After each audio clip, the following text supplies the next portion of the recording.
नमस्कार, hornbill TV Bharat में स्वागत है।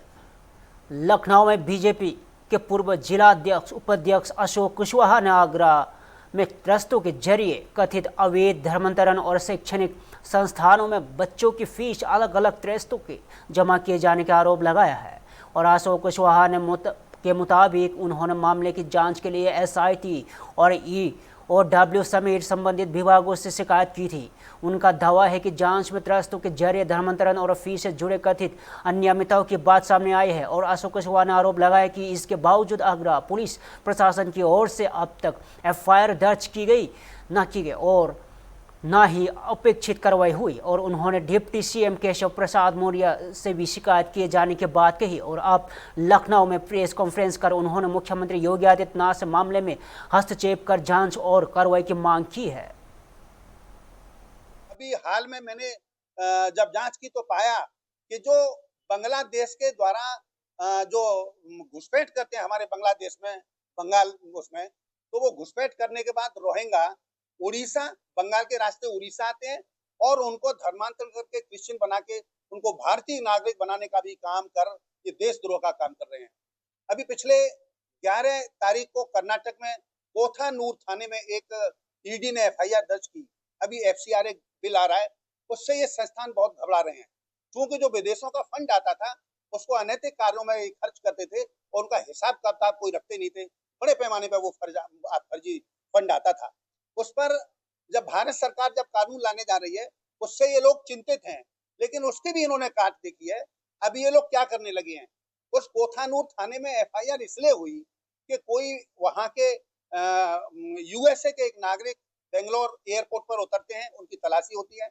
उस तलाशी में उनके पास 24 इंटरनेशनल एटीएम कार्ड प्राप्त होते हैं और उस 24 एटीएम इंटरनेट कार्ड का जब डाटा निकाला गया तो लगभग 95 करोड़ रुपए भारत में बस्तर, उड़ीसा, छत्तीसगढ़ में निकालने का रिकॉर्ड मिला। और ईडी ने वहां क्राइम संख्या 202/26 कोथानूर थाना बेंगलोर में दर्ज की। उसमें कुछ लोगों की गिरफ्तारी हुई है, जांच हो रही है। तो अब ये नए तरीके का भी एक करने लगे हैं कि वहां से इंटरनेशनल कार्ड यहाँ ला करके उस फंड को निकालते हैं ताकि एफसीआरए से बचा जा सके और सरकार की आंखों में धूल झोंक सके। ये बहुत इस संबंध में मैंने पिछले आगरा जनपद में, चूंकि एक आगरा डायसिस भी है, मैं आगरा का निवासी हूँ, मैंने वहाँ पुलिस प्रशासन को एक एप्लीकेशन दी। एसआईटी के अध्यक्ष थे श्रीमान अक्षय महाडिक जी, एएसपी हरिपर्वत के पद पर कार्यरत थे। उनको मैंने एक एप्लीकेशन दी और उसमें उनके द्वारा जांच कराई गई। जांच करने के बाद मेरे आरोप उसमें सिद्ध हुए कि ये लोग फर्जी हैं, संस्थानों पर फर्जी कब्जे किए गए हैं।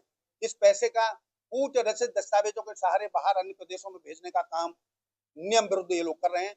उसमें उन्होंने बताया कि मैंने इसमें एफआईआर की संस्तुति की है, लेकिन बड़े खेद का विषय है कि आगरा पुलिस प्रशासन के द्वारा अभी तक उस पर कोई कार्रवाई नहीं की। तमाम अन्य शिकायतें भी इसमें हुई हैं। मेरे द्वारा इसकी शिकायत मैं स्वयं पीएमओ में गया, वहां शिकायत करके आया। ईडी के जो इंडिया के डायरेक्टर हैं राहुल नवीन जी, मैंने उनको शिकायत की। मैंने माननीय मुख्यमंत्री धामी जी को भी शिकायत की। वो लेटर मेरा वहां ईडी को भेज दिया गया, उसका लेटर मेरे पास आया है। मैंने इस संबंध में शिकायत ईओडब्ल्यू के डीजी श्री जैन साहब मध्य प्रदेश को भी शिकायत की है। उसके नोटिस इन लोगों को हो गए हैं, उसका नोटिस मुझे भी आया है। अब देखने का सवाल है कि अब आगे कार्रवाई कब होगी। अभी तक प्रशासन मेरी समझ में नहीं आ रहा कि आगरा पुलिस प्रशासन इसमें क्यों पंगु हो रहा है। तमाम जांचें हो चुकी, उसमें वो सारे अपराध जो मैंने इसमें लगाए हैं इनके ऊपर वो सब सिद्ध हुए हैं, लेकिन अभी तक कोई पुलिस प्रशासन द्वारा कार्रवाई नहीं की रही। अभी हाल में 13 तारीख को मैं प्रदेश के माननीय उप मुख्यमंत्री केशव प्रसाद जी से भी मिला। मेरे पास उसका ये लेटर है, आदेश है, उसमें भी इन्होंने कोई भी कार्रवाई अभी तक नहीं हुई। इसमें पूरा ये स्पष्ट है कि प्रकरण बहुत गंभीर है। इसमें जांच कर एफआईआर दर्ज करते हुए, अभियोग दर्ज करते हुए विवेचना करें, लेकिन आज तक इसमें भी कोई कार्रवाई नहीं हुई। अनावश्यक रूप से इस कार्रवाई को टाला जा रहा है। पता नहीं इसमें इनकी संलिप्तता है या ये इसके मिली भगत है या ये लोग किस कारण से इस कार्रवाइयों को टाल रहे हैं, जबकि देश के सामने ये बड़ा अहम सवाल है कि इनके द्वारा इस धन का दुरुपयोग तो किया ही जा रहा है, जिससे अवैध धर्मांतरण को भी बढ़ावा ये लोग दे रहे हैं। लखनऊ में उत्तर प्रदेश के कैबिनेट मंत्री जयवीर सिंह ने संसद में जारी गतिरोध को लेकर विपक्ष पर निशाना साधा। उन्होंने राहुल गांधी के बयानों पर प्रतिक्रिया दी और जयवीर सिंह ने वंदे मातरम बिल को मंजूरी मिलने का स्वागत करते हुए उससे महत्वपूर्ण कदम बताया। साथ ही राम मंदिर में सीईओ के चयन की प्रक्रिया और हर घर तिरंगा अभियान को लेकर भी अपनी बात रखी। उन्होंने देशवासियों से हर घर तिरंगा अभियान से जोड़ने की अपील की। देखिए, देश में छात्रों की समस्या, चाहे वो झारखंड में हो, यूपी में हो, पंजाब में हो या केरल में हो या अन्य राज्यों में हो, देश में कहीं भी हो, समस्या छात्रों की एक है, मांग एक है, पारदर्शी और गुणवत्तापूर्ण परीक्षा, शिक्षा में आमूल सुधार, जिसकी अपेक्षा के साथ वो आंदोलित हैं। चाहे दिल्ली का आंदोलन हो या झारखंड का आंदोलन हो, उसमें विभेद नहीं किया जा सकता। निश्चित रूप से हमारी सरकार आदरणीय मोदी जी के नेतृत्व में छात्रों की उन सभी समस्याओं के निस्तार के लिए, उन सब बिंदुओं पर जो छात्रों के प्रदर्शन के द्वारा निकल के आए या उठाए गए हैं, उन सबको निस्तार करने के लिए, निवारण करने के लिए, छात्रों का भविष्य उज्जवल हो, पारदर्शिता के साथ परीक्षाएं संपन्न हो, जो भी लोग दोषी हैं उनको कठोर सजा मिले, इसके लिए हम लोग कानून भी लेके आए हैं और भविष्य में इस तरह की घटनाओं की पुनरावृत्ति न हो सके, इसकी भी प्रभावी व्यवस्था करने का काम हमारी सरकार कर रही है। लेकिन विपक्ष, खासकर राहुल गांधी जी, दिल्ली के जंतर मंतर को एक अलग तरह की परिभाषित करने का काम कर रहे हैं, झारखंड के छात्रों को अलग तरह से परिभाषित करने का काम कर रहे हैं। ये मैं समझता हूँ पिक एंड चूज या अपनी सुविधा अनुसार राजनीति करने का मामला सामने आ रहा है, जो नहीं होना चाहिए। छात्रों की समस्याओं को यदि विपक्ष वास्तव में गंभीर है तो कहीं की भी हो, किसी स्टेट की हो, उन समस्याओं के समाधान में सरकार के प्रयासों का समर्थन और सहयोग करना चाहिए। सभी को मिलकर के चर्चा करके, स्वच्छ चर्चा करके पार्लियामेंट में सरकार के जो प्रयास हैं, जो मंसूबा है कि समस्याओं का समाधान हो, उसमें अपने सुझाव, अपना मार्गदर्शन दें, मिलकर के पक्ष और विपक्ष दोनों के समाधान निकालें, ताकि जो भी छात्र हैं उनके सामने जो जो उनकी मांगें हैं, जो जो उनकी कठिनाइयाँ हैं, उनका निवारण होने का काम हो सके।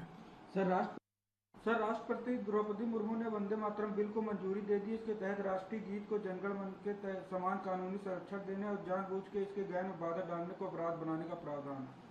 देखिए, दोनों सदनों से, लोकसभा के द्वारा, राज्यसभा के द्वारा इस अधिनियम को, बिल को पास करने का काम किया गया है। राष्ट्रपति की मंजूरी के बाद यह कानून बन गया है। दिल्ली में केंद्रीय गृह मंत्री अमित शाह ने संसद में जारी गतिरोध को लेकर विपक्ष पर निशाना साधा। अमित शाह ने कहा है कि उनके संसद में गायब रहने और सवालों से बचने और आरोप गलत है। उन्होंने कहा कि वे लगातार संसद में मौजूद है और किसी भी मुद्दे पर चर्चा के लिए तैयार है। अमित शाह ने विपक्ष के संसद की कार्यवाही बाधित करने और नियमों के तहत चर्चा करने की अपील की और उन्होंने कहा है कि सरकार छात्र आंदोलनों समेत सभी मुद्दों पर चर्चा के लिए तैयार है। और अमित शाह ने विपक्ष से स्पीकर की दोपहर 2 बजे से तक और देने और 3 बजे से चर्चा शुरू करने का आग्रह किया और उन्होंने कहा कि विपक्ष तय करे कि वह सार्थक चर्चा चाहता है या फिर संसद में हंगामा जारी रखना। देखिए, सबसे पहले तो लापता, भाग गए, भगोड़े हैं, इस प्रकार की भाषा भारत की सार्वजनिक जीवन में और संसदीय जीवन में अभी अभी सुनाई पड़ती है। जब से संसद सत्र शुरू हुआ तब से लगातार मैं संसद में आता हूं, मेरी चैम्बर में बैठा हूं। चूंकि संसद भवन के अंदर विपक्ष संसद को चलने ही नहीं दे रहा है, दोनों गृहों में, तो कोई जाकर क्या करेगा। जहां तक चर्चा का सवाल है, सरकार की ओर से किरण रिजिजू जी ने, जो हमारे पार्लियामेंट्री अफेयर्स मिनिस्टर है, उन्होंने बहुत स्पष्ट कर दिया है कि जो नीट आंदोलन के छात्र प्रदर्शन पर सभी प्रकार की चर्चा करने के लिए सरकार तैयार है और चर्चा के लिए समय सुनिश्चित किया जाए और विपक्ष तैयार हो जाए। पहले तो ये यही मांग कर रहे थे, हमने हाँ बोल दिया। मेरी ओर से भी मैंने कह दिया है कि मैं किसी भी सवाल का जवाब देने के लिए संसद में लखनऊ में उत्तर प्रदेश के मंत्री दानिश आजाद अंसारी ने हर घर तिरंगा अभियान को लेकर प्रधानमंत्री नरेंद्र मोदी की अपील का समर्थन किया। उन्होंने कहा कि 15 अगस्त को हर घर तिरंगा फहराने को लेकर देश भर में उत्साह है और मंत्री युवाओं और महिलाओं की भागीदारी को देशभक्ति और राष्ट्र निर्माण की भावना को जोड़ा। वही झारखंड में छात्र प्रदर्शन पर दानिश आजाद अंसारी ने राहुल गांधी और कांग्रेस पर निशाना साधा। उन्होंने आरोप लगाया कि छात्रों के मुद्दे पर कांग्रेस का रवैया विरोधाभासी है और पार्टी ने राजनीतिक लाभ के लिए युवाओं के वास्तविक हितों की अनदेखी कर रही है। मैं एक वीडियो शेयर कर देशवासियों से अपील की है कि वो 15 अगस्त के दिन अपने घरों पर तिरंगा फहराएं। देखिए, प्रधानमंत्री नरेंद्र मोदी जी ने पूरे देश से हर घर तिरंगा अभियान से जुड़ने की जो अपील की, इसमें पूरे देश के अंदर एक उत्साह का माहौल देखने को मिला और देश का जन जन, खासतौर पे जो हमारे युवा है, मातृशक्ति है, नारी शक्ति है, वो इस अभियान से जुड़े। इस अभियान से जुड़ के देश के प्रति जो हमारा प्यार है उसको एक दिखाने का जो अभूतपूर्व मौका है, उस मौके को हर कोई आगे बढ़ के उस मौके को जो है अपना रहा है और देश के प्रति अपनी जो देशभक्ति है उसको दर्शा रहा है। जिस तरीके से युवा खास तौर पे और मातृशक्ति इस अभियान से जुड़े हैं, ये अपने आप में बताने के लिए काफी है कि आज का जो हमारा भारत है, ये जो नया भारत है, ये पूरी तरीके से तैयार है वैश्विक स्तर पे दुनिया को लीड करने के लिए। हम अपने भारत देश के शहीदों को याद करते हुए, उनके बलिदानों को याद करते हुए, उनकी शहादत को याद करते हुए, उनकी कुर्बानियों को याद करते हुए अपने एक सुनहरे भविष्य की तरफ आगे कैसे बढ़े, ये अभियान उस बारे में है। तो हर घर तिरंगा अभियान से प्रदेश और देश के तमाम लोग जुड़ रहे हैं और हम सब भारत देश का गुणगान करते हुए, अपने तिरंगे से प्यार करते हुए, अपने भारत देश पे गर्व करते हुए हर घर तिरंगा अभियान को जन जन तक पहुंचाने का काम कर रहे हैं। सर, झारखंड पे आंदोलन विपक्ष के तमाम नेता बोल रहे थे, लेकिन झारखंड पे कोई नहीं बोल। देखिए, राहुल गांधी जी, कांग्रेस पार्टी और तमाम विपक्षी दलों ने जो दोहरा एक रवैया अपनाया है। दिल्ली में कांग्रेस नेता राहुल गांधी ने केंद्रीय गृह मंत्री अमित शाह पर निशाना साधा। राहुल गांधी ने छात्रों के खिलाफ कथित बल प्रयोग के मुद्दे पर सवाल उठाते हुए जवाबदेही तय करने की मांग की। उन्होंने कहा कि यदि अमित शाह की भूमिका या जिम्मेदारी सामने आती है तो उन्हें इस्तीफा देना चाहिए। और राहुल गांधी ने यह भी आरोप लगाया कि अमित शाह संसद में गंभीर आरोप पर जवाब देने से बच रहे हैं और मीडिया को लेकर भी राहुल गांधी ने सवाल उठाया और कहा है कि उन्हें अपनी बात रखने से रोका जाता है। और उन्होंने झारखंड और अन्य स्थानों पर हिंसा के खिलाफ अपनी स्थिति स्पष्ट करने का भी दावा किया। करने को तैयार है, अपोजिशन अपना स्टैंड क्लियर करे, ये मिशन हमने खारगे जी और मैंने प्रेस कॉन्फ्रेंस किया, बाकी ऑपोजिशन ने क्लियरली बोला है we are not interested in listening to mister Amit Shah imagination. We are not interested in him giving us a lecture or a discussion. We are interested in one simple thing. And when I say we, I mean the younger generation of this country. Who shot those students? Who gave the order to shoot those students? Who blinded one of the students? Who shot one of the students in the ear? Who gave the order to beat the students with lathis, with nails? Who gave that order? That order was implemented by the Home Ministry. Delhi Police and RAC are both Home Ministry systems. Did Mr. Amit Shah give this order to shoot our children? Or did he not? If he did, he should resign because he's culpable. And if he did not, he should resign because he's incompetent. This is आपने मुझसे सवाल पूछा, आप उनको interrupt करते हैं।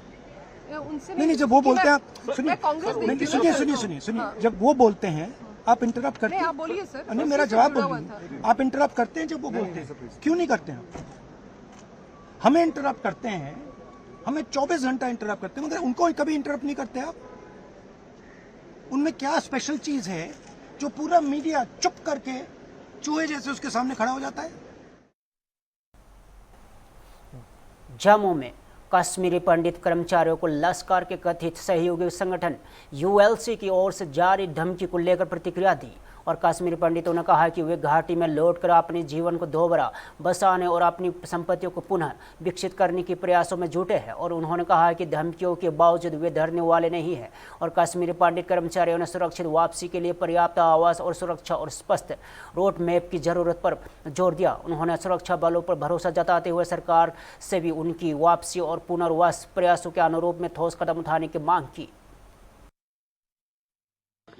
100% sir Pakistan का है, क्योंकि जिस हिसाब से चेंजेस हो रही है, हर मंदिर नए से कंस्ट्रक्ट हो रहा है, कश्मीरी पंडित ज़्यादा तादाद में वैली में आ रहे हैं, अपनी पुरानी ज़मीनों पे जा रहे हैं, नए कंस्ट्रक्शन कर रहे हैं, चाहे एग्रीकल्चर लैंड देख रहे हैं, चाहे हॉर्टिकल्चर लैंड देख रहे हैं, वो पाकिस्तान हाँ वापस जो आ रहे हैं, लेकिन वो चीज़ पाकिस्तान को पसंद नहीं है।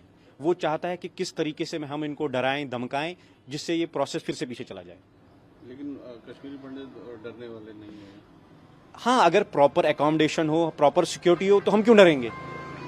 अगर हमें अपनी फौज पे, अपनी आर्मी पे पूरा भरोसा है, लेकिन हमें प्रॉपर एक रोड मैप चाहिए, प्रॉपर सिक्योरिटी चाहिए, तभी कश्मीरी पंडित वापस आ सकता है। आप खुले में हमें बोलते हैं जाइए बिना हथियार के आप लड़िए, तो कैसे लड़ेंगे। इसलिए प्रॉपर उनके पास रोड मैप होना चाहिए, प्रॉपर पता होना। आप समझते हैं कि ये पाकिस्तान की कोशिश हाँ, हम आराम से, इतने बेवकूफ़ तो है नहीं हम, हमें पूरा समझ है कि ये सारी चाल हमें डराने के लिए है, हमें कमज़ोर करने के लिए। लेकिन इस बार हम डरने वाले नहीं हैं, हम सरकार के साथ हैं। लेकिन अगर हमने सरकार की तरफ एक कदम बढ़ाया है, सरकार को भी एक कदम हमारी तरफ बढ़ाना चाहिए, लेकिन वो वैसा हो नहीं रहा है, हम उसी वजह से परेशान हैं। डल्ले में हरियाली अमावस्या के अवसर पर वृक्षारोपण कार्यक्रम का आयोजन किया गया और केंद्रीय कृषि एवं किसान कल्याण मंत्री शिवराज सिंह चौहान ने कार्यक्रम में हिस्सा लिया और पर्यावरण संरक्षण के महत्व पर जोर दिया। शिवराज सिंह चौहान ने अधिक से अधिक पेड़ पौधे लगाने और उनकी देखभाल करने की अपील की और उन्होंने कहा कि वृक्षारोपण पर्यावरण संरक्षण के साथ साथ आने वाली पीढ़ियों के लिए सुरक्षित भविष्य के लिए जरूरी है। दिल होता है, उनके भी भाव होते हैं, संगीत में पेड़ भी झूमते हैं, कुल्हाड़ी लेके काटो तो उनकी आंसू निकलते हैं। वो जीवित इकाई है। मुझे लगा कि इस आनंद का अनुभव मैं कर रहा हूँ, आप सब भी उस आनंद का अनुभव करें कि एक परिवार ही बना लें, वृक्ष मित्र परिवार। और पिछले महीने हमने 12 जुलाई को तय किया है, निमंत्रण देने हम कहीं नहीं गए, केवल सोशल मीडिया पे लोगों से अपील की कि जो जुड़ना चाहते हैं वो मिस कॉल कर दें। ऐसे 17,000 लोगों ने कहा कि हम जुड़ रहे हैं। उसके बाद हमने फिजिकली पिछले महीने 12 जुलाई को ही लोगों से कहा कौन कौन आएंगे, तो संख्या बड़ी थी, लेकिन उतनी बड़ी संख्या हम दिल्ली में कहाँ व्यवस्था करते, तो हमने तय किया 400 लोग आएंगे। अपना किराया भाड़ा रुकने की व्यवस्था करके वो लोग आए और बैठ के 12 जुलाई को तय किया कि अब वृक्ष मित्र परिवार करें। अराजनैतिक, नॉन पॉलिटिकल, पीछे हो जाना थोड़ा, कोई भी उससे इधर खाली है इधर। और 12 जुलाई को ये तय हुआ कि 12 अगस्त को हरियाली अमावस्या हो, उस दिन एक कार्यक्रम करके पेड़ लगाएंगे पूरे देश में। आज 31 राज्यों में हमारे साथी पेड़ लगा रहे हैं, थोड़ा पीछे हो जाइए, खिले हुए हैं। एक अभियान है ये, हमने 3 पर्व तय किए। एक, दिल्ली के मुख्यमंत्री रेखा गुप्ता ने तिरंगा रैली को लेकर लोगों से हर घर तिरंगा अभियान में बढ़ चढ़कर हिस्सा लेने की अपील की। उन्होंने आरोप लोगों से घरों में तिरंगा फहराने और तिरंगे के साथ सेल्फी लेने का आग्रह दिया और मुख्यमंत्री ने स्वतंत्रता दिवस के अवसर पर दिल्ली वासियों और देशवासियों को शुभकामनाएं दी। उन्होंने स्वतंत्र सेनानियों के प्रति सम्मान और कृतज्ञता व्यक्त करते हुए युवाओं की भागीदारी की सराहना की और रेखा गुप्ता ने कर्तव्य पथ पर तिरंगा यात्रा में शामिल हुए हजारों युवाओं का भी आभार जताया।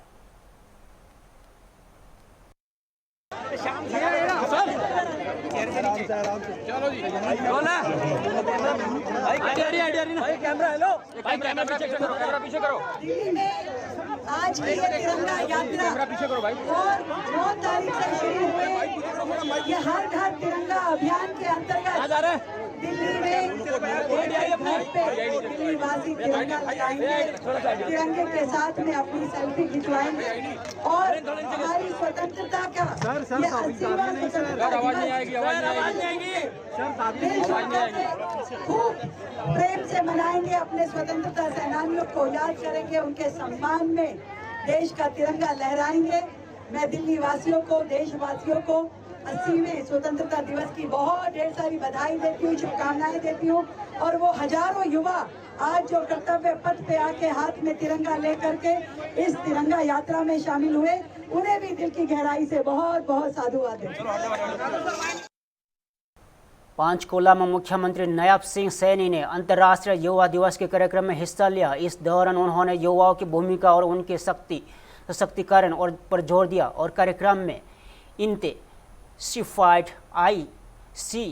IEC कैंपेन की शुरुआत की गई और मुख्यमंत्री नायब सिंह ने सैनिक युवाओं को जागरूकता अभियानों में जोड़ने और समाज में विकास में सक्रिय भागीदारी निभाने और अपील की। और कार्यक्रम के दौरान मुख्यमंत्री ने विभिन्न विषय पर अपने विचार भी साझा किए। साथियों, और इसी नींव को और मजबूत करने के लिए साथियों आज हम इस मंच पर एक महत्वपूर्ण स्वच्छता अभियान का शुभारंभ भी कर रहे हैं। साथियों, आज इसी मंच से हमने राष्ट्रीय एड्स नियंत्रण संगठन और स्वास्थ्य एवं परिवार कल्याण मंत्रालय के सहयोग से साथियों चलने वाले intensified information education and communication campaign 3.0 का आज शुभारंभ भी किया है। साथियों, जो आगामी 12 अक्टूबर तक प्रदेश भर में चलेगा और साथियों यह अभियान एक स्पष्ट संदेश भी देता है कि HIV के विरुद्ध साथियों यह लड़ाई डर से नहीं, सही जानकारी से, साथियों दूरी से नहीं, अपनेपन से और भेदभाव से नहीं, संवेदना से ये जीती जाती है। साथियों, मुझे प्रसन्नता है कि हरियाणा ने इस दिशा में सराहनीय प्रगति की है। देश भर के मात्र 15 सुरक्षित जिलों में से साथियों अभी हमने मंच के ऊपर उनको सम्मानित भी किया है। देश भर के सुरक्षित ऐसे 15 जिले हैं और उन 15 जिलों में से साथियों 2 हमारे हरियाणा के जिले हैं, कुरुक्षेत्र और कैथल। और साथियों निदान स्तर इनका वर्ष 2024 में 71 पॉइंट साथियों 9% से बढ़कर के ये 93.1% हो चुका है। मैं इनको बहुत बहुत बधाई देता हूं, शुभकामनाएं देता हूं। साथियों, इस लड़ाई के 3 बड़े अवरोधक हैं, चुप्पी, कलंक और शर्म। साथियों, युवा साथियों, मैं कहना चाहूंगा हमें इन 3 दीवारों को मिलकर के गिराना होगा। HIV के साथ जीवन जी रहे किसी व्यक्ति से दूरी बनाना अज्ञानता है। युवा साथियों, उसका हाथ थामना मानवता है और हमें बीमारी। फिलहाल के लिए इतना ही। तजर्बा देखते रहिए हम टीवी भारत।